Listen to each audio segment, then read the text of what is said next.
Hey everybody, it's the coach, and this is Madden 19 on EA Sports. Coming up, Pro Bowler Derek Carr and the Oakland Raiders as his guys get set to take on Case Keenum and the Denver Broncos. I'll be back with you again with scores around the league at halftime. But kickoff right around the corner. And standing by to call the action, here are Brandon Godden and Charles Davis. Coach, we find ourselves at the foot of the Rockies, Denver, Colorado, for this edition of the NFL on EA Sports. A moment ago, through a shower of pyrotechnics, it was the hometown Broncos taking the field as they get set to do battle with Derek Carr and the Oakland Raiders. And hello again, everyone. Brandon Godden alongside Charles Davis. And Charles, we look at this Bronco team. They come in off a loss in the season opener, which doubled as the home opener. And when you lose that way, at home, season opener, it almost feels like two losses. So it's a big fight to get yourselves ready to go to play the next week. On the other side of the field for the visiting Raiders, they too were losers last week, so they're also hoping to get back in the win column. What's going on, folks? It is KspadeTheProspect, back today with a brand new Madden 19 video for you guys. I got the 0-1 Broncos, I got the 0-1 Raiders. And the good news is one of these teams is going to get a win today. Now, the strange thing about these two teams both being 0-1 is the way that they lost in week 1.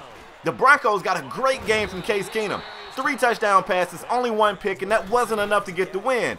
Meanwhile, Derek Carr threw 3 interceptions, only had 1 touchdown, and the Raiders couldn't get the win. So the Raiders got to feel like if we get a better game out of Derek Carr, we can get a win. If you're the Broncos, I don't know if you get a better game from Case Keenum. So if that wasn't a good enough game to get you a win, I don't know what they're thinking coming into this game. Now, we start this game off. You see the Broncos have the ball first, and they put together a very impressive drive. They're marching down the field. They're inside the red zone. This is probably a good time for us to go ahead and introduce some of these guys that's helping make this drive possible.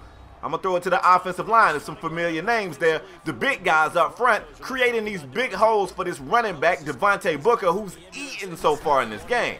Now I get back to the game. It's 3rd and 5. They go to the air. Strange play right here. Throw it. They needed 5. They threw it for about 4. And the tackle was made just shy of the first down marker. And the Broncos decided, hey, we're going to trust our defense. We got a really good defense over here. Derek Carr's coming off a terrible game. Why not trust him? They put the field goal up. Denver goes up 3-0. And we get our first look at the Oakland Raiders. I like the way they started this game out. They're trying to move Derek Carr around in the pocket, let him roll out, survey the field. He settles for a check down right there, but it's a 4-yard gain as opposed to a loss of yardage, or even worse, an interception. They go back to the air again as the Raiders have been having trouble running the football. This time it's Amari Cooper who's there to get the first down. Now, I just spoke on the running back, so what a great time for Marshawn Lynch to burst his way into the game. I guess I could say burst. Gets a few yards on the ground there. Not a lot, and he's met by this defensive front. You see Derek Wolfe, the rookie Bradley Chubb. Of course, we all know Von Miller's going to be a problem. And this secondary got some new names back there, but still we know Bradley Roby and Chris Harris Jr. is going to get the job done in that secondary. And this is probably where we'll see him, 3rd and 8. However, somebody missed an assignment. Somebody gets smoked at Bebe's party, and it is newly acquired wide receiver Martavis Bryant getting in the end zone for the score. Beautiful route. That credit got to go to the offensive line. Derek Carr had a ton of time. He was able to go through his progressions, made a great read, beautiful pass, and the Raiders strike first as far as getting in the end zone. We got a 7-3 game. Hold on, folks. We might get some good football today. We just might.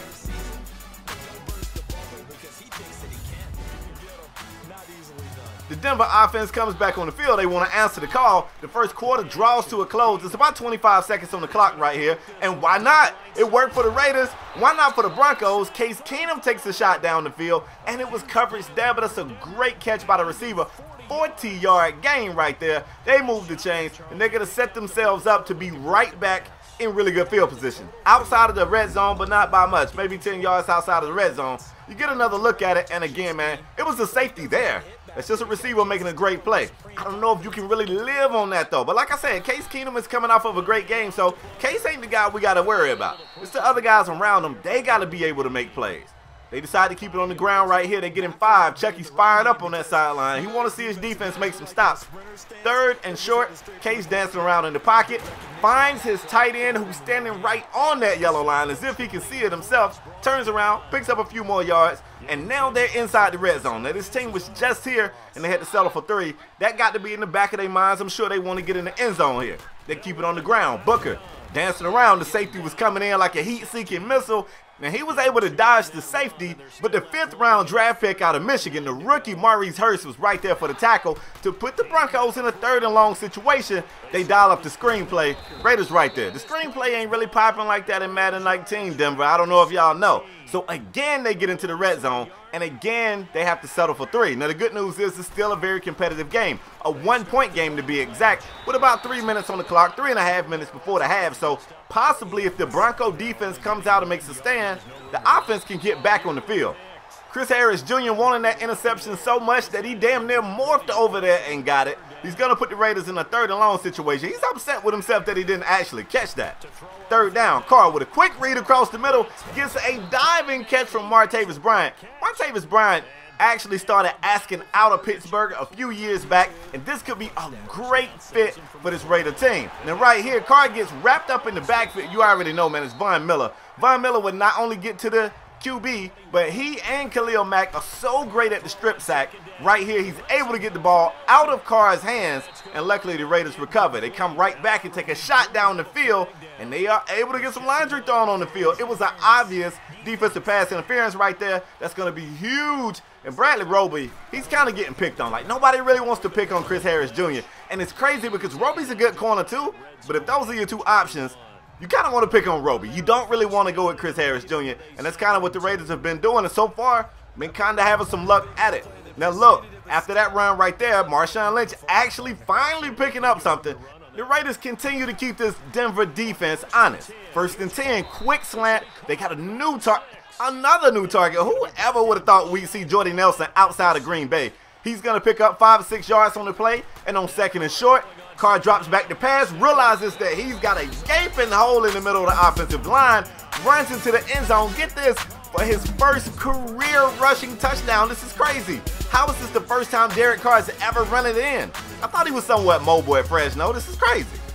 The Denver offense back on the field. It's 3 seconds before the half. You expect Case to just drop back and chuck it down the field, and he throws the interception to the undrafted rookie, K-Spade Jr., ending the first half with an interception. This is exactly what John Gruden told us about this guy. He's a tall safety at 6'3". He's the type of guy that they really feel like they can drop back in coverage. He can make a play on the jump balls or whatnot. And look, this one right here is his first career interception. I'm sure he's probably going to take that ball home, and his father's probably somewhere watching. Now, the first half draws to a close. It's a 14-6 game. We come out for the 3rd quarter. The Raiders, who elected to defer to the 2nd half, they look to build upon the lead that they got. They come out 1st and 10, try to keep it on the ground. That defensive pressure, though, the defensive front for the Broncos is not going to make it easy on Marshawn Lynch or anybody else that wants to run the ball against this team. Just flat out not going to do it. 2nd and long, Carr kind of gets happy feet. It's tough to just stand back there and be calm when you know Von Miller is pinning his ears back. He gets his 2nd sack of the day and ultimately forces the Raiders to bring out that special teams, punt it off. 1st and 10 for Case Keenum, dancing around, surveying the field, trying to throw on the run, and Case is picked off again. This time it's Gilchrist who puts together a pretty nice return after that interception. Case, who only threw 1 INT in the first week and they lost, it looks like this week he's thinking, you know what, I played pretty well in week 1. It didn't get us a win, so I got to do more. And it seems like he's forcing. Like he's just chucking the ball down the field when people aren't open. And I know Demaryius Thomas is a pretty good receiver. He's a big body. You can chuck it up to him sometime, but that was a terrible read. They really don't need him to do that. That's not going to help this team at all. And they're playing from behind. So if the Raiders could possibly get this run game going, they can chew up a little bit of clock and really control the game. However, after losing yards, they go right back to the air, and it's going to be Jared Cook on the receiving end. Derek Carr is 8 of 9 so far. Not throwing a lot, but very, very efficient. 3rd and short. Carr drops back. He's going to check it down in the backfield. Gets it to Washington, who couldn't get north and south. He's going to be brought down, and Chucky tells the guys to go. This is John Gruden type stuff right here. It's 4th and 5. The team has the lead. I don't know that I agree with it, but you know how these plays work. If they convert, he's a genius. If they don't, he's going to have to answer questions about this in the post-game interviews. You already know. However, they do pick it up. It's Amari Cooper. Nice little route across the middle. He's able to make the tough catch. Hold on to it because the defenders was right there, and they throw him forward for a couple of yards. He wants everybody to know It's first down, 1st and 10.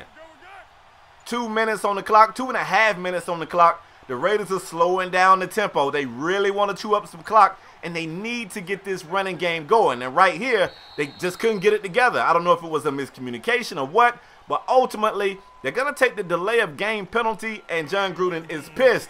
He is not happy. Coaches do not like when their players can't get the snap off. That's one of the most simple things. Just come out here and get the snap off. You got to do it. 2nd and long, they go back to the air, this time hitting another target. It's going to be the tight end, Smith, who's going to pick up enough yards to make it a manageable 3rd down, and they go right across the middle with Jordy Nelson is right there making tough catches. How many times have we seen Jordy make a catch like that? I mean, he kind of made a career off making those types of catches. Finally, we get another decent round right here from Marshawn Lynch, kind of playing peekaboo with his blockers. Put his hand on that lead blocker's back, show on one side, bounce around, get to the other side of him, picks up a few yards on the play, and they're doing exactly what they want to do. If the Raiders don't score here, they want to eat as much clock as possible, and we're here in the 4th quarter. You can see, man, they got to make something happen. 3rd and short, they hand it off to Lynch. Lynch is going to be within inches of the 1st down marker. We looking at John Gruden like, you've already gone for it on this drive once. What are you going to do? They said we're going to go for the field goal. 4th and inches. They come out. The kick is up. And it is good. Had enough leg. It was over to the right a little bit, but it goes through the uprights. 17-6. Oakland Raiders. The crazy thing is Denver has not made it into the end zone yet. And that's crazy. Like, they look so efficient offensively in week 1. I was expecting more from them. I really was. Just under 6 minutes to go here in the game. Denver is playing with a sense of urgency, and this is probably pride. Let's not forget these two teams are rivals, but they're playing with a sense of urgency until right there. Case Keenum again pressing the issue, just rushing passes, just chucking it up. Take the sack, kid, throw it away, roll out the pocket. You know all that stuff we say when we sitting comfortably in our living rooms watching football. We got all the answers from the living room chair. You know how it goes. Oakland back on the field, the offense, should I say. And they're trying to put something together. And that's 3rd and 6. Obviously, they got to pass, and it happens again. John Gruden is going to lose his mind if this team takes another delay of game penalty. This is going to back him up. It's going to make this 3rd down attempt even longer. It was already a must-pass situation. Now it's 3rd and 11. They have to pass, and that's a little bit of a communication right there. It looked like it was a hitch for Amari Cooper. I'm not sure who was off. Either Amari ran the wrong route, a car had the wrong route in mind. It was a miscommunication error for sure, and the result is they don't pick up the first. Denver's back on the field, the offense, and they have to do something. Look here, Denver. You cannot finish the game with just 2 field goals. You can't. Like, we'll never let you guys live it down. This team is not that far removed from being in the Super Bowl. I don't know what happened. They just can't get it together. 1st and 10, Case with the quick slant across the middle. Demaryius Thomas might get back to that Pro Bowl form with Case Keenum out here. Case is probably one of the better quarterbacks this team has had since the decline of Peyton Manning. That's debatable. You guys can let me know what you think about it. 2nd and 5, Case steps outside the pocket, buys a little more time, waiting for Demaryius to create that separation, and as soon as he gets open, he throws the dot in there. Like I said, man, Case Keenum and Demaryius Thomas, they got a little bit of chemistry. I wouldn't be shocked to see Bebe Thomas back in that form. It's been a long time since we talked about Bebe. We don't talk about that guy anymore. Then they're back in the red zone. 3rd and short. Keenum dancing around, almost getting sacked, and just kind of panicked right there. Threw it out of bounds. I like that better than what he's been doing. Now they settle for 3. That's the 3rd field goal. They go for the onside kick. They do not recover the onside kick, and it's less than a minute to go. You know what that means. We draw the curtains out here in Denver. The Broncos got a lot to work on. The good news is, 14 games remaining. It's enough time for them to figure it out. But week 1 and week 2, the Broncos have not looked like the Denver team I know them to be. And the Raiders are happy to get their first win of the season. Getting it done through the air, man. Almost 200 yards passing. No turnovers. That's the big thing right there for the Raiders. And they get it done here today. And I hope you guys enjoyed this video. If you did, do me a favor. Bang the like. If you're new to my channel, hit subscribe. I am out till next time, folks. Peace.